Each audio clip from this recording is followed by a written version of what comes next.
강원도 깊은 산속 작은 마을. 백순이는 이곳에서 혼자 살고 있었다. 나이 75, 더 이상 세상에 보여줄 것도 받아야 할 것도 없다고 믿으며 살아온 세월이었다. 남편은 50대 중반에 암으로 세상을 떠났고 외아들은 구조대원으로 일하다 제주도 산사태 현장에서 사망했다. 아들이 죽던 날 이후 백순이는 마을 사람들과의 연락을 끊었다. 전화도 없앴고 마을 회관에도 나가지 않았다. 사람들은 그녀를 잊은 듯했고 그녀 역시 사람들을 잊고 지냈다. 그 집에는 오직 라디오도 TV도 인터넷도 없이 오래된 전기난로와 식량이 든 찬장만 남아 있었다. 그날 밤 첫눈이 내렸다. 매해 맞는 겨울이었지만 올해는 왠지 무게가 달랐다. 벽시계가 자정을 넘기고 한참 지났을 무렵 이상한 소리가 들렸다. 귀를 의심했지만 분명했다. 문 밖 어딘가에서 무언가가 바닥을 긁고 있었다. 쥐도 아니고 나무도 아닌 뭔가 묘하게 살아있는 기척이었다. 백순이는 처음엔 무시했다. 그러나 소리는 그치지 않았고 오히려 점점 더 가까워졌다. 그녀는 문 앞에 섰다. 문을 열면 또 무엇이 들어올까 두려운 마음도 들었지만 더 이상 거부할 힘도 없었다.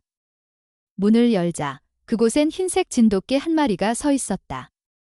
눈으로 뒤덮인 털은 흐릿하게 젖어 있었고 입에는 작고 약해 보이는 강아지 한 마리를 물고 있었다.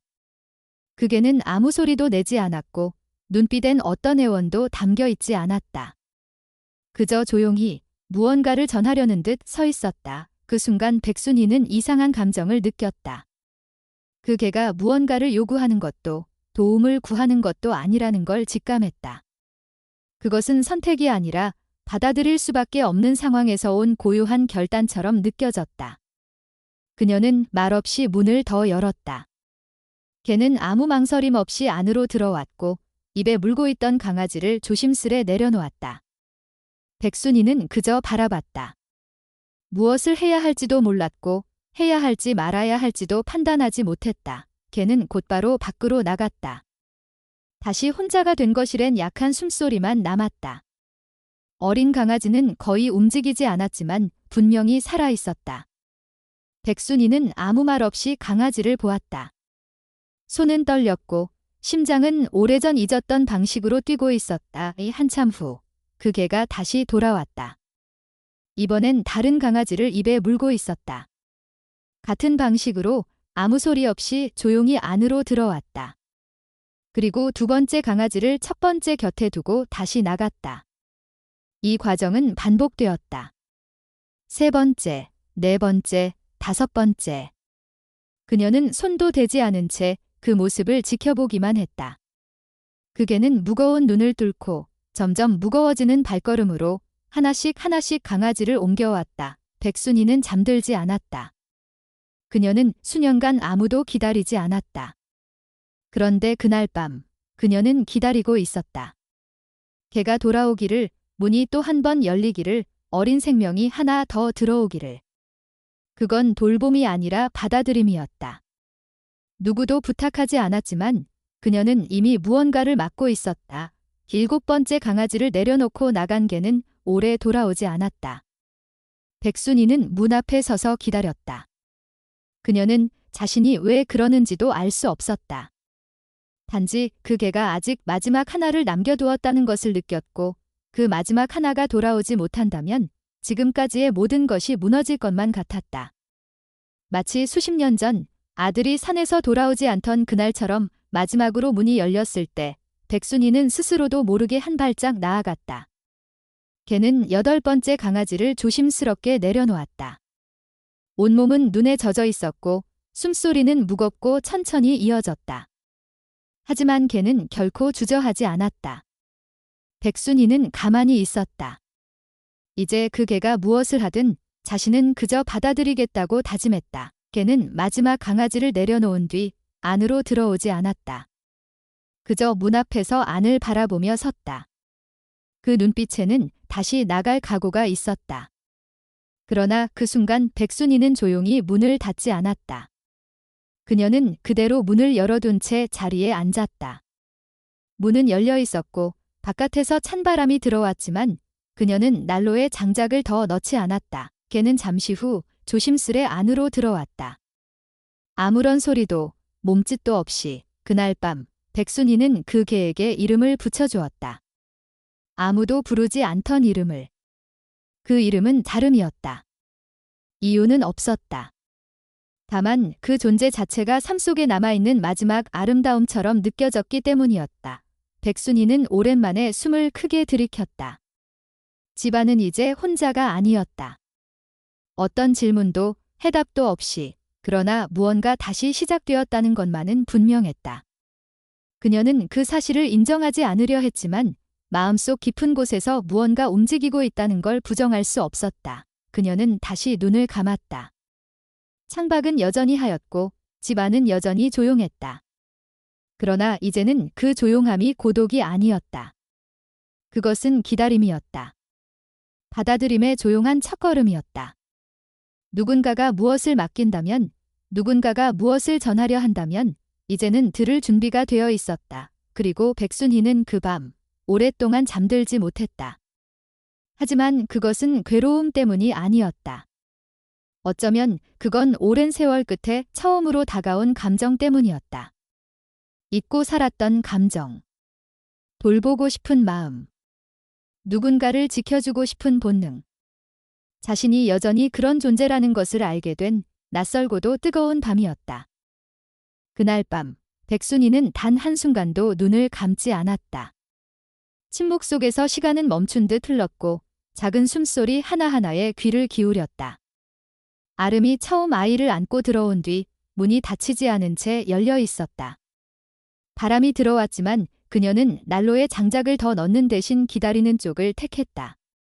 왜 그런 선택을 했는지는 설명할 수 없었지만 그 기다림이 필요한 시간임은 분명했다. 얼마 지나지 않아 다시 발소리가 들렸다. 조용하고 분명한 발자국. 아름은 두 번째 강아지를 물고 돌아왔다. 백순이는 아무 말 없이 문을 열어두었다. 아름은 강아지를 안으로 데리고 들어와 첫 번째 아이 옆에 내려놓고 또다시 사라졌다. 아무 말도 소리도 없었다. 단지 반복되는 움직임만 있었다. 이 세 번째, 네 번째, 다섯 번째. 눈은 점점 더 깊어졌고 바람은 더 매서워졌지만 아름은 멈추지 않았다. 백순이는 그 모습을 보며 자신도 모르게 손을 움켜쥐었다. 아무것도 하지 않으면서도 무언가를 함께 견디고 있다는 느낌이었다. 아름의 걸음은 일정했고 그 안에는 조급함이 없었다. 오직 해야 할 일에만 집중하는 태도였다. 그건 무너짐이 아니라 오히려 강인함이었다. 여섯 번째 아이를 안고 들어왔을 땐 아름의 몸이 눈으로 더 무거워져 있었다. 그러나 걸음은 흔들리지 않았다. 백순이는 조용히 이불을 펴고 자리를 만들었다. 아이들은 서로에게 몸을 기대며 작게 숨 쉬고 있었다. 약했고 작았지만 분명히 살아 있었다. 그 생명력이 방 안을 채우기 시작했다. 일곱 번째. 문 앞에서 잠시 멈칫하던 아름은 마지막에서 두 번째 아이를 내려놓았다. 백순이는 그때 깨달았다. 곧 마지막이 올 것이라는 걸, 그리고 그것이 끝이라는 것도 알았다. 이 모든 움직임은 계획되어 있었고 아름은 처음부터 끝까지 알고 있었다. 마지막 여덟 번째 아이는 가장 작았다. 힘없이 늘어진 다리, 희미한 숨결. 그러나 살아 있었다. 아름은 마지막까지 자신의 모든 것을 쏟아부은 듯 했다. 강아지를 내려놓은 뒤 문 앞에서 한참을 서 있었다. 백순이는 문을 닫지 않았다. 대신 뒤로 물러섰고 집 안을 가리켰다. 아름은 아무 말 없이 고개를 돌려 아이들 곁으로 다가갔다. 그 순간 백순이는 가슴 깊숙한 곳에서 무언가가 부서지는 느낌을 받았다. 오랫동안 얼어붙은 마음의 틈에 조용히 물이 스며드는 듯한 감각. 이건 단순한 동정도 책임감도 아니었다. 무언가를 받아들이는 행위. 그것은 두려움보다 더 큰 감정이었다. 아름은 8마리의 아이들을 둘러싸듯 자리를 잡았다. 백순이는 그 모습을 보며 한 발 더 가까이 다가갔다. 이불을 조정하고 난로에 불을 더 지폈다. 무언의 동맹처럼 서로의 존재를 인정한 밤이었다. 몇 분 후 아름이 몸을 일으켰다. 그녀는 조용히 문 밖으로 나갔다. 백순이는 문을 닫지 않았다. 잠시 후 아름이 돌아왔다. 입엔 아무것도 없었다. 이번엔 아이를 데려오는 것이 아니라 자신을 위한 움직임이었다. 그녀는 안으로 들어왔고 아이들 옆에 조용히 누웠다. 백순이는 깨달았다. 8. 그 숫자가 의미하는 것은 단순한 수량이 아니었다. 그것은 한 생명이 마지막까지 지켜낸 선택의 결과였다. 더 이상 아이는 없었다. 더 이상 가져올 생명도 없었다. 이건 끝이 아니라 완성이었다. 그녀는 조심스럽게 다가가 작은 수건을 아이들 위에 덮었다. 아름은 그 움직임을 가만히 지켜보았다. 아무런 소리도 저항도 없이 오히려 그 침묵 속에 신뢰가 느껴졌다. 말없이 나누어진 신호. 그것은 백순이의 오랜 침묵과 닮아 있었다. 밤은 깊어졌고 집안에는 8개의 숨소리와 하나의 지킴이가 있었다. 백순이는 자신이 이 자리에서 무엇을 하고 있는지, 왜 아직 잠들지 못했는지 설명할 수 없었다. 그러나 한 가지는 확실했다. 이 순간만큼은 삶을 외면하지 않고 있었다. 그녀는 조용히 앉아 종이에 펜을 들었다. 오랜만에 글씨를 쓰는 손이 떨렸지만 멈추지 않았다. 오늘 8번 문이 열리고 8번 생명이 들어왔다. 누구도 요구하지 않았고 누구도 설명하지 않았다. 그러나 나는 기다렸다. 문을 열었고 따뜻함을 준비했다. 그건 누군가를 위한 준비였지만 동시에 나 자신을 위한 것이기도 했다. 그녀는 글을 다 쓰고 나서 펜을 내려놓았다. 아름은 여전히 눈을 감고 있었고 아이들은 고요히 숨을 쉬고 있었다. 백순이는 난로 옆에 앉아 조용히 손을 모았다. 오래도록 닫혀 있었던 마음이 처음으로 틈을 내기 시작했다. 그 틈으로 들어온 것은 후회도 회상도 아니었다. 오직 살아있다는 감각. 그리고 그 감각은 처음으로 자신이 선택한 것이었다. 그날 아침, 백순이는 오랜만에 따뜻한 국을 끓였다. 그 냄새는 집 안 깊숙이 퍼졌고 진돗개 아름은 고개를 들고 코를 실룩였다. 아이들은 작은 몸으로 이불 안에 모여 있었고 그들 중 가장 작은 녀석은 여전히 조용했다. 백순이는 조심스럽게 그 아이를 살폈다. 숨은 있었지만 미약했고 몸이 따뜻하지 않았다. 그녀는 오래된 유리병에 남은 미숫가루를 꺼내 물에 타서 작은 종지에 담았다. 한 방울씩 입에 흘려보냈다. 아이는 미세하게 반응했지만 스스로 마실 힘은 없었다. 그녀는 이 작은 존재가 자신이 할 수 있는 한 최선을 다해 돌볼 가치가 있다고 느꼈다. 누구에게도 의지하지 않고 살아온 세월 속에서 무언가를 이렇게 절실히 지켜내고 싶은 감정은 낯설었다. 그러나 그것은 위화감보다는 다정함에 가까웠다. 백순이는 여전히 이유를 몰랐다. 왜 이 아이들과 진돗개 아름이 자신의 삶에 들어왔는지, 왜 자신이 이들에게 마음을 주고 있는지. 하지만 알고 싶지도 않았다.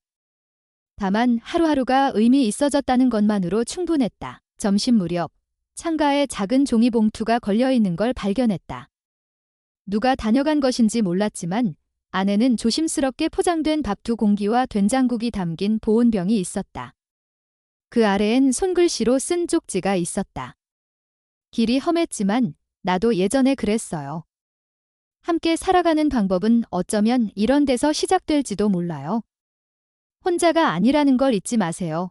백순이는 쪽지를 읽으며 오랫동안 침묵했다. 손글씨는 정갈했고 글씨체는 나지막한 위로처럼 느껴졌다. 그녀는 누구인지 몰랐지만 그 따뜻함만은 확실히 전해졌다. 진돗개 아름은 그날 저녁 아이들 곁에 붙어 앉아 잠시도 자리를 뜨지 않았다. 백순이는 문득 이런 생각이 들었다. 저 아이들도 언젠간 걸을 것이고 뛸 것이며 세상에 나아가야 할 순간이 올 것이다. 그럼 그때 나는 어떤 선택을 해야 할까? 보내야 할까? 붙잡아야 할까? 이런 질문은 그녀에게도 처음이었다. 사람도 아닌 아이들에 대해 그런 고민을 하게 될 줄은 몰랐다. 며칠 후 그녀는 예전에 쓰던 다이어리를 꺼냈다. 먼지가 쌓였고 종이는 누렇게 변색돼 있었지만 글씨는 여전히 또렷했다. 마지막으로 쓴 글은 아들의 사고 소식 이후였다. 이제 누구도 기다리지 않겠다. 단 한 줄이었다. 그 말 뒤로 수십 장의 빈 페이지가 있었다. 그녀는 그 아래에 처음으로 새로운 글을 썼다. 오늘 아기 강아지 하나가 혼자서 이불을 빠져나왔다. 걷는 것도 버거워 보였지만 고개를 들었다. 살아있다는 건 결국 그렇게 스스로 움직이는 힘일지도 모르겠다. 그녀는 아이들 하나하나에게 별명을 붙이기 시작했다. 털이 가장 뽀얀 아이는 소미, 꼬리가 길게 말려있는 아이는 마리, 제일 늦게 온 아이는 막둥이. 이름을 불러줄수록 그들은 단순한 존재가 아니게 되었다. 백순이는 그렇게 점점 그들과 마음을 나누게 되었다. 이름은 단지 소리였지만 동시에 약속이기도 했다. 내가 존재한다는 것을 나는 알고 있다는 표시였다. 그녀는 동네 슈퍼에 전화를 걸어 미숫가루와 강아지용 사료를 주문했다. 오래 연락하지 않았던 주인이 전화를 받고 반가워했지만 그녀는 길게 설명하지 않았다. 다만 지제 혼자는 아니에요 라는 말만 남겼다. 그 한마디가 그녀의 변화를 말해주고 있었다. 그날 밤 아름은 문 앞에서 한참을 서 있었다. 백순이는 문을 열었다. 그러나 아름은 나가지 않았다. 그저 조용히 서 있을 뿐이었다. 백순이는 문을 닫지 않고 기다렸다. 그 순간 아름이 뒤를 돌아보며 방 안으로 다시 들어왔다. 그리고 아이들 곁에 앉았다. 백순이는 그 장면을 바라보며 이해했다. 아름도 선택하고 있었다. 그녀도 이 집을, 이 사람을, 그리고 이 순간을 받아들이고 있었다. 백순이는 난로 앞에 앉아 조용히 숨을 내쉬었다. 문은 여전히 열려 있었지만 추위는 들어오지 않았다. 오히려 집안은 따뜻하게 느껴졌다. 그녀는 라디오를 켜지 않았고 뉴스도 듣지 않았다. 세상 소식보다 더 중요하고 더 실감나는 것이 지금 눈앞에 있었기 때문이었다. 아이들 중 가장 작은 막둥이는 여전히 약했다. 백순이는 하루에도 몇 번씩 우유를 타서 입에 흘려주었다. 아름은 그 모습을 지켜보았다. 그녀는 막둥이를 조심스럽게 혀로 핥아주었고 백순이는 그것이 돌봄임을 알았다. 그 조용한 돌봄은 설명이 필요 없었다. 서로 다른 종이지만 그 마음만큼은 같았다. 지키고 싶다는 의지. 살리고 싶다는 마음.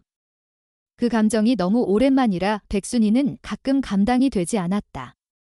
그러나 후회하지 않았다.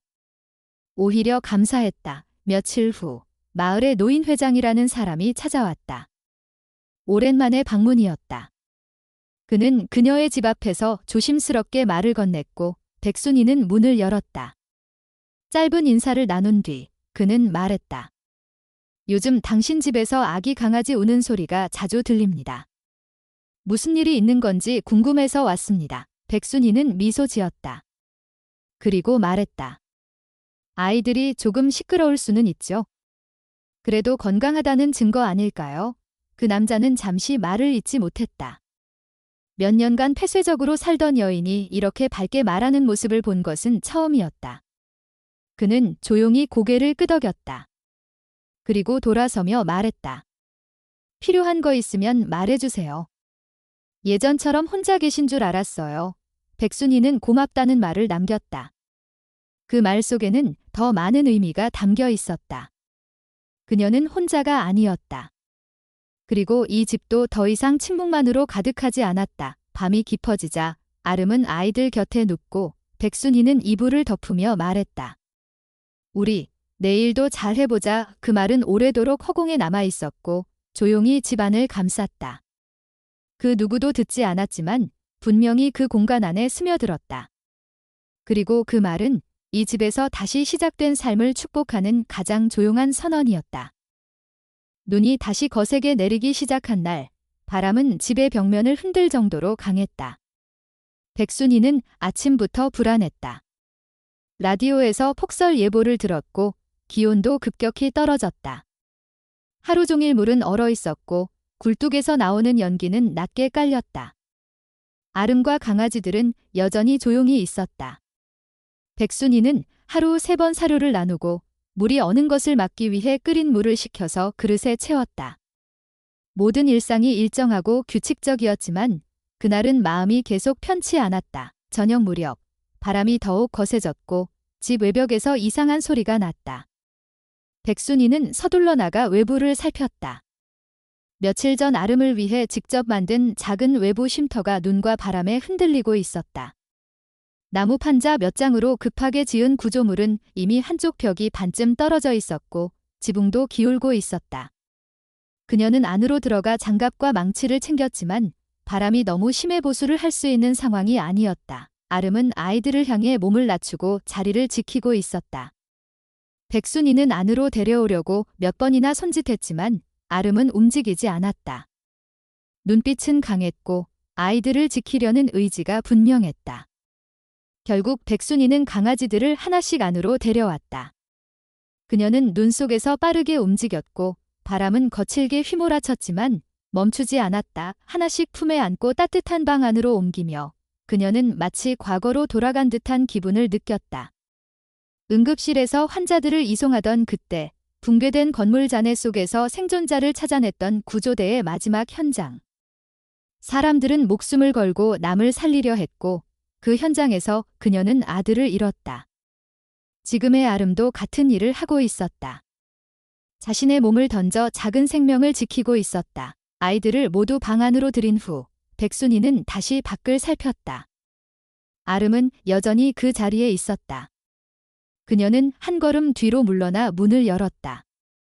아름이 스스로 들어오기를 기다렸다. 그러나 아름은 움직이지 않았다. 그리고 몇 초 후 다시 눈 속으로 몸을 돌렸다. 백순이는 아무 말 없이 문을 닫지 않았다. 그 문은 열린 채로 남아 있었고 바람은 계속 들어왔다. 그날 밤 눈은 더 거세졌고 쉼터는 결국 무너졌다.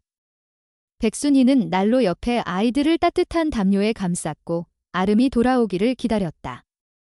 몇 시간이 흐른 후 문 앞에서 눈에 덮인 발소리가 들렸다. 아름이었다. 몸은 젖어 있었고 숨은 거칠었다. 입에는 또 다른 강아지가 물려 있었다. 마지막까지 구조하지 못했던 아이였던 것이다. 백순이는 조용히 문을 열었다. 아름은 방 안으로 들어와 강아지를 내려놓고 아무 소리 없이 아이들 곁에 자리를 잡았다. 그 순간 백순이는 무언가 깨달았다. 아름은 도망치지 않았다. 본능적으로 자신이 할 수 있는 최선을 다했고 아이들이 안전하게 보호받을 수 있도록 끝까지 지켰다.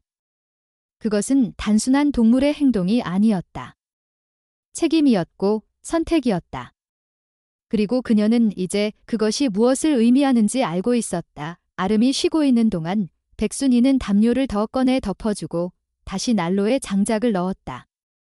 그녀는 자신이 왜 이토록 무언가에 몰두하게 되었는지 생각했다. 생명은 설명할 수 없는 무게를 가지고 있었다. 그녀는 그것을 느끼고 있었다. 삶의 마지막 즈음에서 예상치 못한 방식으로 무언가가 되돌아오고 있었다. 한밤중이 지나고 아이들은 잔잔한 숨소리를 내며 잠들어 있었다. 아름도 눈을 감고 있었지만 자주 눈을 뜨고 주변을 살폈다. 백순이는 그런 아름의 모습을 바라보며 오래전 그녀가 간호사 시절 마지막으로 돌보았던 한 병사를 떠올렸다. 그는 의식은 없었지만 생명을 붙잡기 위해 싸우고 있었다. 아름과 겹쳐 보였고 그녀는 다시금 마음 깊은 곳에서 울컥했다. 그녀는 자리에서 일어나 서랍을 열었다. 안에는 아들의 생전 사진이 담긴 작은 액자가 있었다. 먼지를 닦고 난로 옆에 세워두었다. 그 사진 앞에 작은 종이 한 장을 꺼내 글을 썼다. 이 아이들은 끝까지 포기하지 않았다. 나도 그랬어야 했는지 모르겠다. 그 말은 자책이 아니었다. 그녀는 오랜만에 과거를 마주하고 있었고 그것은 두려움이 아닌 수용이었다. 이튿날 폭설은 멈췄고 마을은 조용했다. 백순이는 아름과 아이들을 바라보며 생각했다. 이 존재들이 다시 세상으로 나가야 할 시간이 올 것이다.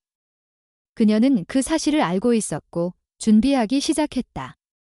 하지만 그날만큼은 그들의 곁에 남고 싶었다. 그들의 숨소리와 온기 속에서 자신 역시 살아있음을 느끼고 있었기 때문이다. 아무도 모르게 조용히 그러나 확실히 변화하고 있었다. 그 집안에서는 무언가가 다시 시작되고 있었다. 그것은 생명의 리듬이었고 함께 살아가는 연습이었다.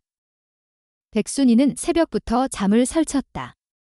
며칠 전 무너졌던 쉼터 이후로 마음이 놓이지 않았다. 강아지들은 조금씩 움직임이 활발해졌지만 막둥이는 여전히 기력이 없었다. 기온이 급격히 내려간 탓인지 막둥이의 숨소리는 점점 얕아졌고 먹는 양도 줄어들고 있었다. 백순이는 하루에 몇 번씩 우유를 데워 작은 스포이트로 입에 흘려 넣었지만 반응은 미약했다. 진심으로 걱정이 됐다. 어떻게든 해보고 싶었고 이번에는 그냥 바라만 볼 수 없다는 생각이 강하게 들었다. 그녀는 고민 끝에 전화기를 들었다. 마을 진료소 벽보에 붙어있던 동물병원 번호가 기억났다. 몇 년 동안 아무런 연락도 하지 않았던 숫자였다. 손가락이 떨렸지만 그녀는 주저하지 않았다. 전화를 걸자 차분하고 또렷한 여성의 목소리가 응답했다. 이름은 정선우. 동물보호센터에서 활동 중인 수의사였다. 백순이는 천천히 상황을 설명했다. 강아지가 많다는 말에 수의사는 놀라는 기색도 없이 곧바로 물었다. 아이들 상태는 어떤지, 특히 약한 아이는 어떤 반응을 보이는지, 식사는 얼마나 하고 있는지. 짧은 침묵 후 그녀는 바로 출발하겠다고 했다. 날이 이렇게 추운데도 망설임이 없었다. 후 몇 시간이 지난 뒤 센터 로고가 새겨진 진녹색 SUV가 집 앞에 도착했다. 차에서 내린 수의사는 젊었지만 단단해 보였다.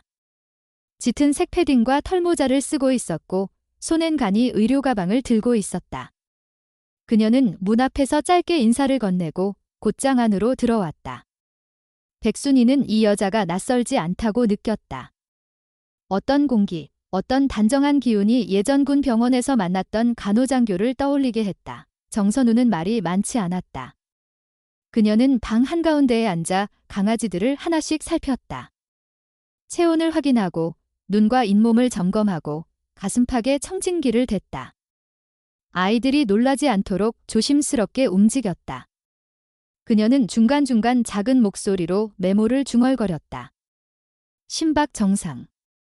체온 약간 낮음.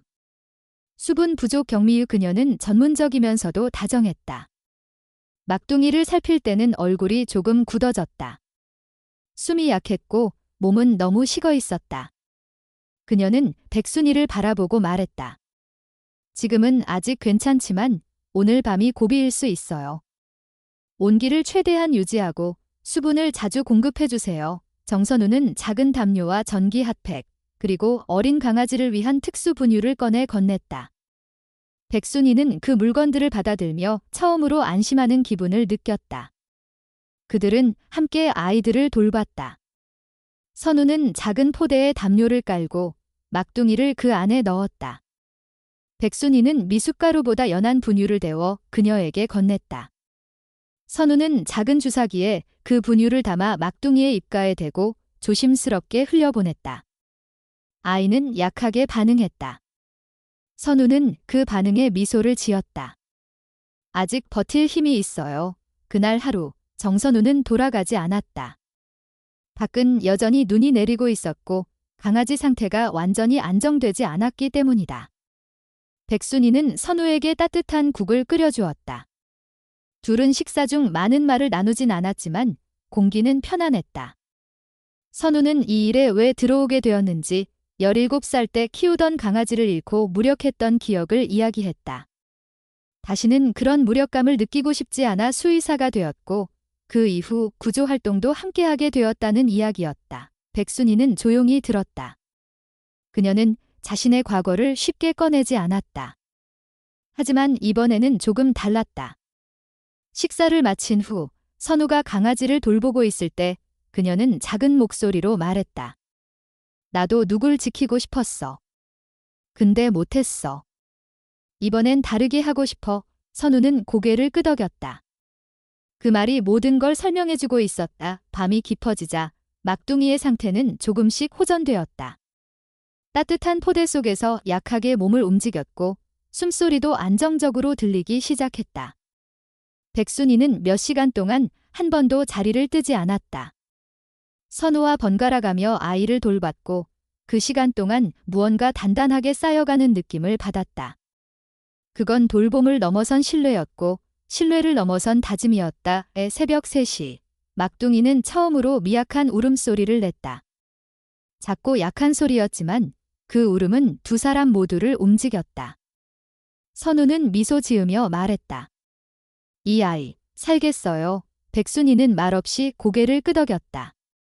그녀의 눈가가 붉어졌지만 눈물은 흘리지 않았다. 그 대신 손끝이 따뜻했다. 그녀는 다시 작은 종이를 꺼내어 글을 남겼다. 오늘 작은 생명이 울었다. 그 소리는 마치 누군가 다시 돌아왔다는 신호 같았다. 그리고 그 글을 사진 옆에 조용히 놓았다. 옆에는 어젯밤 세워둔 아들 사진이 있었다. 그녀는 처음으로 그 사진을 똑바로 바라보았다. 미안하지 않았다. 이제는 용서받고 싶지도 않았다. 그저 지금 여기에서 다시 누군가를 지켜내고 있다는 사실이 전부였다. 정선우는 그 다음날 아침 떠났다. 차에 오르기 전 그녀는 조심스레 말했다. 앞으로 자주 올게요. 아이들 상태도 보고 혹시 도움이 필요하실까 봐요. 백순이는 짧게 대답했다. 다음에 오면 내가 밥 해줄게요. 그 말에 선우는 웃으며 고개를 숙였다. 차가 멀어지는 동안 백순이는 창가에 섰다. 눈은 여전히 가볍게 내리고 있었고 아이들은 조용히 잠들어 있었다. 아름은 막둥이 곁에 앉아 있었고 그녀는 백순이를 바라보았다. 긴 말 없이 고요한 교감이 오갔다. 백순이는 고개를 끄덕였다. 이번엔 우리가 함께 해냈다고 그렇게 마음으로 말했다. 그날 밤 백순이는 처음으로 문을 닫지 않고 잠들었다. 창밖 바람 소리는 들렸지만 그 소리는 외롭지 않았다. 오히려 누군가의 숨결처럼 느껴졌다. 그리고 그 숨결 속에서 그녀는 오래전 잊었던 감정을 되찾고 있었다. 자신도 누군가에게 꼭 필요한 존재일 수 있다는 믿음이었다. 그것은 오랜만에 찾아온 조용한 기적 같았다. 봄이 가까워지고 있다는 건 미세한 변화들로부터 느껴졌다. 아침 공기에 조금씩 물기가 섞였고 눈은 점점 얼음이 아닌 물로 변해갔다. 백순이는 더 이상 달력을 보지 않았다. 대신 강아지들의 움직임으로 계절을 가늠했다. 소미는 이불 밖으로 먼저 기어나왔고 마리는 형제들보다 먼저 사료 그릇에 머리를 들이밀었다. 막둥이도 이제 제법 걷는 신용을 했고 아직 작고 약했지만 눈빛엔 생기가 돌았다. 진돗개 아름은 어느새 몸이 많이 회복됐다. 털은 윤기를 되찾았고 식욕도 돌아왔다. 여전히 조용했지만 경계심은 눈에 띄게 줄었다. 백순이가 손에 음식을 들고 다가가면 조금씩 먼저 다가오기도 했다. 그녀는 아름을 바라보며 종종 혼잣말을 했다. 특별한 말을 하는 것도 아니었고 대답을 바라는 것도 아니었다. 그저 이제는 말하고 싶은 마음이 생긴 것이었다. 그리고 그걸 들어줄 존재가 옆에 있다는 사실이 위로가 됐다. 어느 날 정선우가 다시 찾아왔다. 그녀는 아이들의 건강 상태를 점검하며 조심스럽게 말을 꺼냈다. 혹시 봉사활동 같은 거 해보실 생각 있으세요? 백순이는 대답하지 않고 고개만 기울였다. 선우는 이어 설명했다. 저희 보호소에 임시 보호가 가능한 어르신이 필요하거든요. 짧게라도 괜찮아요. 이미 해오셨던 거니까요. 백순이는 당황하지 않았다. 오히려 마음속 어딘가가 움직였다. 자신이 누군가에게 필요한 사람이 될 수 있다는 그 감각이 낯설고도 익숙했다. 며칠 뒤 그녀는 직접 동네 가게에 들러 사료와 분유를 주문했다. 가게 주인은 놀란 듯했지만 반가운 표정으로 맞아주었다. 백순이는 천천히 하지만 분명한 목소리로 말했다. 조금 더 있어야 할 것 같아서요. 아이들도 저도요. 그 말에는 설명이 필요 없었다. 이미 충분히 전해지는 말이었다. 그날 저녁 백순이는 직접 작은 구조물을 만들기 시작했다. 지난번 눈에 무너졌던 쉼터 대신 좀 더 튼튼하고 단열이 되는 공간이 필요했다. 오래된 창고에서 쓰지 않던 나무판과 못을 꺼냈고 조심스럽게 배치했다. 구조물은 작았지만 단단했다. 하루 반나절이 걸려 완성되었고 안에는 담요와 난방 패드가 깔렸다. 문은 반쯤 열려 있었고 언제든 드나들 수 있는 구조였다. 그날 밤 아름은 강아지 하나를 입에 물고 조용히 구조물로 향했다. 백순이는 그것을 멀리서 지켜보았다. 그녀는 깨달았다. 아름도 선택하고 있다는 것을. 아이들을 언제 어디에 둘지, 어떻게 돌볼지를 판단하고 있다는 사실이 경이로웠다. 인간만이 결정을 내리는 존재가 아니라는 것. 생명은 모두 나름의 방식으로 삶을 이어가고 있었다. 다음 날 아침, 모든 강아지들이 새로운 공간 안에 자리 잡아 있었다. 백순이는 조용히 들어가 바닥의 온기를 확인하고 사료 그릇을 정리했다. 그 순간 문득 중얼거렸다. 이제 여기서 시작해도 괜찮겠지. 그 말은 누구에게 한 것도 아니었고 꼭 들려야 할 필요도 없었다. 하지만 그녀는 알고 있었다. 자신이 무언가를 받아들이고 있다는 걸. 정선우는 다시 찾아와 새로운 물품들을 전달했다. 백순이는 그녀에게 따뜻한 차를 내주었다. 그 차 한 잔 앞에서 두 사람은 긴 말을 하지 않았다. 오히려 말 없는 시간이 더 깊었다. 선우는 말했다. 이런 곳이 있다는 게 얼마나 다행인지 몰라요. 백순이는 고개를 끄덕이며 대답했다. 그게 누군가에겐 내가 될 줄 몰랐어요. 며칠 후 정선우는 보호소에서 작성한 임시보호 활동 등록서를 들고 왔다. 서류에는 백순희, 비상연락처 없음 이라는 문구가 적혀 있었다. 그녀는 그 문구를 보고 잠시 멈췄다. 그리고 펜을 들어 옆에 적었다. 긴급시, 정선우, 보호소 번호, 그리고 그 아래 작게 가족 같은 사람이라고 써넣었다. 백순이는 그것을 바라보다가 고개를 숙였다. 이젠 정말 혼자가 아니었다. 밤이 오기 전 그녀는 다시 일기를 꺼냈다. 오늘 아이들은 새로운 보금자리를 완전히 받아들였다. 처음엔 망설이던 아름도 이젠 완전히 편안해 보인다. 나도 그 안에 들어가 앉았다. 그곳은 작고 조용했지만 이상하게 안심이 됐다. 바람이 불어도 눈이 내려도 괜찮을 것 같았다. 며칠 뒤 이웃 마을에 사는 중년 여성이 찾아왔다. 정선우가 연결해준 봉사자였다. 그녀는 입양을 고민하고 있었고 백순이는 조심스럽게 아이들을 소개했다. 각각의 아이들이 어떤 성격인지, 무엇을 좋아하는지, 어떻게 자고 먹는지 세세하게 설명했다. 그녀는 놀랄 만큼 많은 것을 기억하고 있었다. 한 마리 한 마리를 손가락으로 가리키며 설명하는 모습은 마치 오래된 가족을 소개하는 것 같았다. 여성은 조용히 아이 하나를 품에 안았다. 백순이는 그 모습을 보며 아무 말도 하지 않았다. 하지만 눈빛은 말했다. 잘 부탁합니다. 기병은 그렇게 시작되었다. 아이 하나가 떠났고 집안은 잠시 허전했지만 백순이는 슬프지 않았다. 오히려 마음 한켠이 편안했다. 그 아이는 이제 새로운 삶을 살게 될 것이다. 그리고 그 시작을 도왔다는 것만으로도 충분했다. 그날 밤 아름은 한참 동안 문 앞에 앉아 있었다. 백순이는 조용히 다가가 앉았다. 둘은 나란히 앉아 아무 말 없이 어둠을 바라보았다. 아이 하나가 떠났다는 걸 아름도 알고 있는 듯했다. 그 고요 속에서 백순이는 마음속으로 말했다. 우리가 한 일이 누군가에겐 기적이었을 거야. 그리고 그렇게 또 하루가 저물었다. 하지만 이번엔 고요 속에 기쁨이 있었다. 모든 것이 완벽하지 않아도 서로가 있다는 것만으로 견딜 수 있는 밤이었다. 그리고 백순이는 그것을 오래도록 기억하기로 했다. 자신이 다시 살아가기로 선택한 그 봄날의 감각을. 강아지들이 눈에 띄게 자라기 시작했다. 하루에도 몇 번씩 서로 장난을 치고 이불을 물고 당기며 집안 여기저기를 누비고 다녔다. 백순이는 하루 종일 바빴다. 먹을 것을 나누고 사료 그릇을 닦고 흘린 물을 닦고 소변 자리를 치우는 일이 끝도 없이 이어졌다. 하지만 그 어느 것도 고되지 않았다. 그녀는 매번 그 작은 생명들의 에너지를 바라보며 웃었고 손이 멈추지 않아도 마음은 편안했다. 진돗개 아름은 여전히 아이들 곁을 지켰다. 하지만 더 이상 모든 걸 스스로 감당하려 하지 않았다. 백순이가 나눠주는 사료를 받아 먹고 물을 마시고 가끔은 혼자 바깥 공기를 마시러 나가기도 했다. 예전처럼 매 순간을 경계하는 태도는 사라졌고 눈빛은 한결 부드러워졌다. 그녀는 이 공간을 집으로 받아들였고 백순이를 가족으로 인정했다. 말은 없었지만 서로의 곁에 머무는 방식만으로 충분히 알 수 있었다. 보호소와의 협력도 조금씩 확장되었다.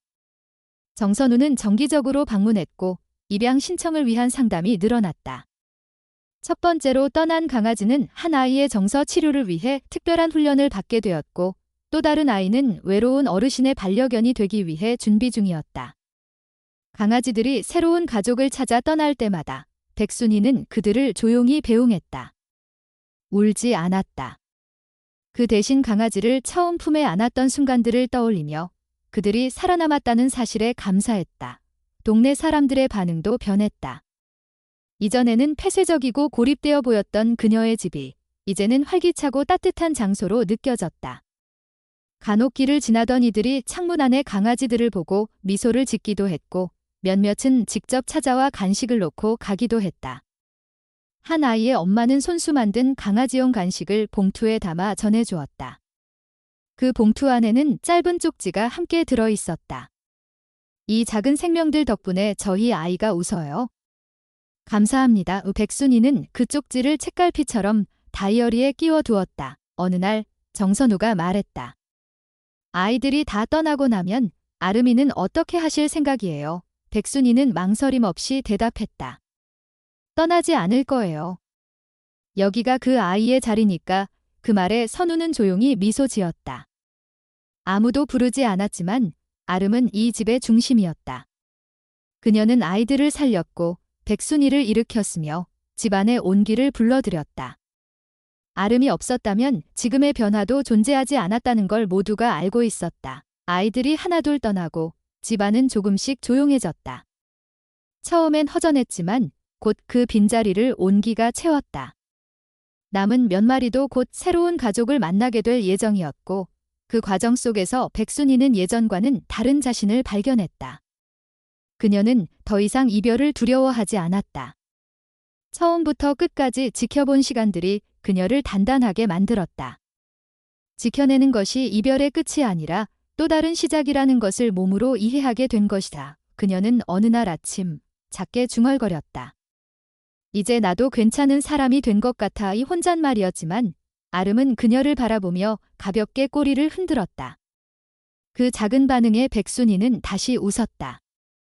웃음은 오래 지속되지 않았지만 그 잠깐이 충분했다. 그동안의 침묵이 길었던 만큼 이제는 짧은 웃음도 삶을 채우는데 충분했다. 며칠 후 마지막 입양 절차가 완료되었다. 보호소에서 차량이 도착했고 담당자는 아이들을 조심스럽게 안에 태웠다. 백순이는 천천히 걸어 나와 차량 옆에 섰다. 작은 상자 안에서 강아지 하나가 고개를 내밀었고 그녀는 그 아이를 바라보며 말했다. 잘 지내야 해. 어디서든 그 말을 들은 강아지는 짧게 짖었다. 작고 여린 소리였지만 그녀는 그것이 인사라는 걸 알았다. 차량이 떠난 후에도 그녀는 한참을 그 자리에 서 있었다. 그리고 그 후 천천히 집 안으로 들어갔다. 그날 밤 집안은 고요했다. 강아지들의 발자국 소리도 장난치는 소리도 들리지 않았다. 아름은 그녀 곁에 누워 있었고 백순이는 조용히 이불을 덮었다. 하지만 마음은 비지 않았다. 오히려 깊은 평온이 자리 잡고 있었다. 그 모든 시간이 꿈처럼 느껴졌지만 분명히 존재했던 현실이었다. 그리고 이제는 그 기억이 그녀의 삶을 지탱해주는 기둥이 되었다. 백순이는 일기장에 적었다. 모두 떠났다. 그러나 나는 혼자가 아니다. 아름이 여기 있고 그 아이들이 남긴 시간들이 내 안에 남아있다.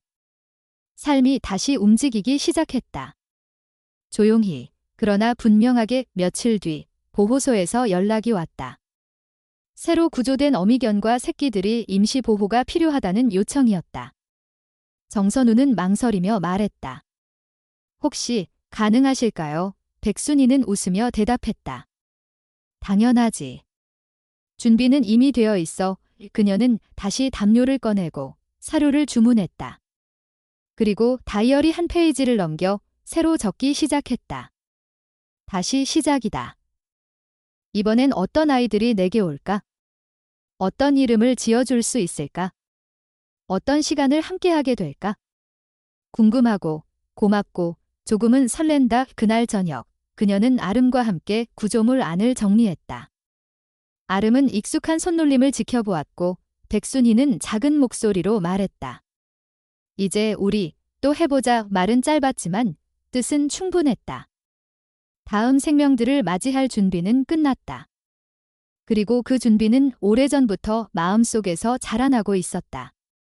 사랑은 그렇게 다시 시작되고 있었다. 조용하고 확실하게. 가을의 끝자락에서 첫눈이 내렸다. 천천히, 조용히, 마치 어디에 내려야 할지 기억하고 있는 듯한 발걸음이었다. 백순이는 조용히 창가에 서서 그 눈을 바라보았다. 지난 겨울 이맘때쯤 아름이 처음 문 앞에 서 있었던 그 순간이 떠올랐다. 세상과 담을 쌓고 살아가던 삶 속에 문득 들이닥친 따뜻한 생명의 무게. 그리고 그 무게를 받아들인 뒤로 그녀는 다시 걷기 시작했다. 아름은 여전히 그 집에 있었다. 이미 6살이 되었고 눈빛에는 세월이 깃들었다. 여전히 조용했고 여전히 단단했다. 강아지들은 모두 새로운 삶을 찾아 떠났지만 아름은 남았다. 그리고 이제는 집안 어디든 그녀의 자리가 되었다. 백순이는 가끔 아름과 함께 산책을 나섰고 동네 사람들도 그들을 알아보며 인사했다. 그녀가 모자를 쓰고 장바구니를 들고 아름과 함께 걷는 모습은 더 이상 특별하지 않았다. 그저 그 마을의 한 일상이 되어 있었다. 사진이 걸린 거실 벽면에는 이제 과거의 군복 사진 대신 강아지들과 함께 찍은 작은 인화들이 걸려 있었다. 각각의 강아지 이름 아래에는 손글씨로 짧은 문장이 적혀 있었다. 지금은 할머니 집 근처에서 아이들과 산책 중, 치매 어르신 곁에서 오늘도 옆을 지켜주는 중, 장애 아동과 함께 치료 프로그램을 수료함. 백순이는 매일 아침 그 사진들을 바라보며 하루를 시작했다. 고요했지만 고립되지 않은 삶이었다. 어느 날 정선우가 다시 찾아왔다. 두 손엔 바리바리 짐이 들려 있었고 입가에는 변함없는 미소가 번져 있었다. 그녀는 보호소의 근황을 전했고 다음 입양 계획, 훈련 프로그램, 새로 구조된 개들 이야기를 풀어놓았다. 백순이는 고개를 끄덕이며 귀를 기울였다. 말수는 많지 않았지만 표정만으로도 충분히 감정이 전해졌다. 선우는 그러다 문득 물었다. 요즘은 혼자 계셔도 무섭지 않으세요? 백순이는 웃으며 대답했다. 난 요즘 혼자가 아니야. 아무리 조용해도 혼자라고 느끼진 않아. 며칠 후 이웃에서 작은 잔치가 열렸다. 동네에서 새로 이전해온 젊은 부부가 반려견 입양을 축하하며 작은 파티를 열었고 백순이도 초대받았다. 그녀는 정갈한 김치를 담아갔다. 거실 구석에서 아이들과 놀고 있는 진돗개 한 마리를 발견했다. 꼬리가 길고 눈빛이 깊은 아이였다. 그녀는 한눈에 알아보았다. 몇 해 전 막둥이라 불리던 그 강아지였다. 보호소에서 특수훈련을 받은 뒤 지금은 한 아이의 보호견으로 살아가고 있다는 이야기를 들은 적이 있었다. 아이는 자폐를 겪고 있었고 그 개는 늘 곁에서 마음의 균형을 지켜주는 존재가 되었다고 했다. 그 순간 막둥이가 그녀를 바라보았다. 짧은 순간이었다. 하지만 그 눈빛 속에는 기억이 있었다. 몸은 자라 있었고 이름도 바뀌었겠지만 백순이는 알 수 있었다. 다시 돌아오지 않아도 된다는 것을. 그 삶 안에서 잘 자라고 있다는 것만으로도 충분하다는 것을. 이 집으로 돌아오는 길, 눈은 다시 내리고 있었다. 이번에는 그저 배경이 아니라 조용한 박수 같았다. 백순이는 오랜만에 뜰 앞에 섰다. 입구 옆 작은 나무판이 눈에 덮여 있었다. 그녀는 조심스럽게 눈을 털어냈다. 거기엔 이렇게 적혀 있었다. 겨울 쉼터. 우리가 처음 멈추기를 선택한 곳. 그녀는 한참 그 문장을 바라보았다. 그곳이 처음은 아니었겠지만 다시 시작한 곳이었다는 사실은 변하지 않았다. 아름이 옆으로 다가와 그녀의 발 옆에 조용히 자리를 잡았다. 백순이는 허리를 굽히지 않았다. 대신 고개만 숙여 작은 목소리로 말했다. 우리 집에 가자. 이 문을 열고 들어가자. 익숙한 공기가 그녀를 감쌌다. 난로에서 은은한 온기가 퍼졌고 주전자에서는 김이 피어올랐다. 백순이는 평소처럼 주전자를 들어 물을 따랐고 찻잔을 준비했다. 아름은 조용히 자신의 자리로 돌아가 몸을 말았다. 평온한 일상이었다. 하지만 그 일상이 주는 안도감은 몇 해 전과는 전혀 다른 것이었다. 그녀는 다시 다이어리를 펼쳤다. 빈 페이지를 천천히 넘기다 마지막 장에 도달했다. 그곳에는 이렇게 쓰여 있었다. 기적은 언제나 멀리서 오는 게 아니다. 때로는 문 앞에 조용히 눈을 맞으며 기다리고 있다. 그 기적을 받아들일 용기만 있다면 삶은 다시 따뜻해질 수 있다. 백순이는 펜을 들어 조용히 그 아래에 한 줄을 더 적었다. 나는 이제 문을 다시 닫지 않는다. 눈은 계속 내리고 있었다. 세상은 고요했지만 마음은 충만했다. 그날 이후 백순이는 다시 혼자가 아니었다. 이름 없는 존재 하나가 준 따뜻한 발자국이 그녀의 삶을 끝까지 지켜주는 빛이 되었다. 그리고 그 빛은 여전히 문 앞에서 조용히 반짝이고 있었다. 그리하여 어떤 이에게는 작디 작은 생명 하나가 누군가에게는 잊고 있던 사랑의 두 번째 기회가 된다. 우리가 놓치고 있는 기적은 때로 바로 곁에 있다. 다만 우리가 마음의 문을 닫고 있을 뿐이다. 그리고 어느 날 그 문을 다시 열었을 때 삶은 다시 시작된다. 조용히, 그러나 분명하게. 존경하는 여러분, 저희의 이야기에 귀 기울여 주시고 따뜻한 관심을 보내주신 모든 분들께 진심 어린 감사를 드립니다.